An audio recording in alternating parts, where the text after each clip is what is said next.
Baik teman-teman semuanya, pada video kali ini kita akan membahas terkait dengan bagian-bagian dari Affinity Designer. Eh, Tidak semuanya yang akan kita bahas, tapi beberapa hal yang nanti akan sering kalian gunakan. Untuk hal-hal detail lainnya nanti kita akan pelajari ketika kita prakteknya. Dari yang pertama paling atas di sini ada menu bar ya teman-teman. Di dalam menu bar nanti ada juga beberapa menu-menu yang lainnya. Ini dalam file ada apa saja, edit ada apa saja, teks ada apa saja. Ini banyak ya. Nanti akan kita pelajari ketika kita praktek menggunakan Affinity Designer ini. Yang berikutnya adalah terkait dengan tiga ini ya teman-teman, tiga ikon di atas ini. Yang pertama ada Designer Persona. Designer Persona itu digunakan untuk ketika kalian mau membuat gambar vektor. Dan berikutnya ada Pixel Persona. Pixel Persona digunakan ketika kalian membuat atau mau menggambar gambar basisnya pixel atau yang biasa disebut dengan raster juga. Jadi nanti silakan teman-teman buka materinya atau nanti bisa cari di internet terkait apa sih bedanya vektor dan juga pixel. Dan di bagian ketiga ada export persona. Di bagian export persona ini adalah bagian yang dikhususkan untuk kustomisasi ketika kalian mau mengekspor file yang sudah kalian kerjakan. Mengekspor itu dalam bahasa sederhananya lah kalian memasak gambar kalian dijadikan hal yang matang yang nanti bisa dibuka di media lainnya seperti itu. Karena kan di aplikasi ini file kalian masih mentah, nanti kalian ekspor ke format yang lainnya, mungkin bisa JPEG, bisa PNG dan lain-lainnya. Baik, sekarang di video ini kita akan fokus di mode designer ya. Teman-teman di sini lihat di sebelah kiri di sini ada yang namanya toolbar, di mana teman-teman bisa melihat banyak sekali tool yang bisa kalian gunakan. Untuk fungsi tool di sini dan juga nama-namanya sudah Pak share di materi ya. Sudah Pak tuliskan di materi, nanti silakan kalian baca materinya. Dan berikutnya teman-teman beralih ke sebelah kanan di sini. Ini ada color.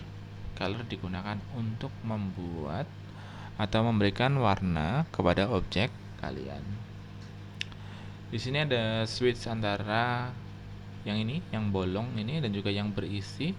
Yang bolong ini berarti mewakili dari warna garis tepi, sedangkan yang isi ini mewakili warna dari warna objek kalian, seperti itu. Untuk garis tepi sendiri ada menunya sendiri di sebelah sini. Garis tepi di Affinity Designer itu disebut dengan stroke ya teman-teman. Nah di sini ada banyak juga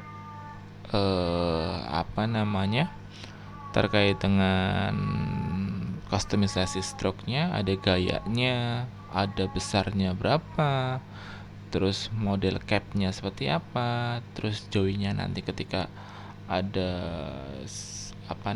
tekukan itu seperti apa ya, terus posisi garisnya itu di mana. Kalau ini kan contohnya di tengah ya, di tengah, ini di dalam dari garis tengah, dan ini di luar garis tengah, seperti itu. Nah, berikutnya di sini ada scale with object.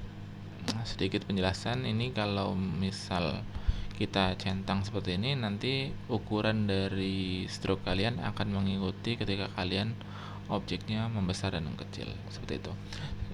Itu terkait dengan stroke secara singkat. Berikutnya di bawah sini ada yang namanya jendela layer. Di jendela layer ini nanti adalah tempat dimana teman-teman bisa membuat layer baru ya. Bisa dilihat di bawah ada add layer. Add layer ini adalah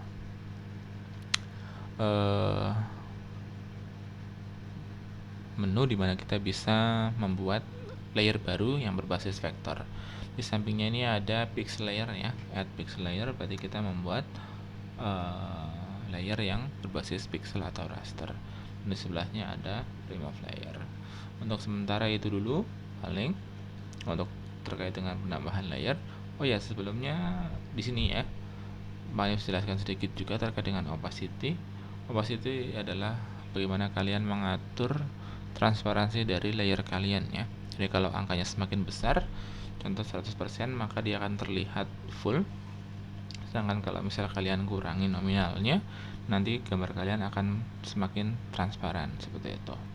Berikutnya di sampingnya ada ini adalah bagian pengaturan mode ya. Nanti di layer kalian ada pengaturan beberapa pilihan yang bisa digunakan, tapi untuk saat ini kita belum bahas itu dulu.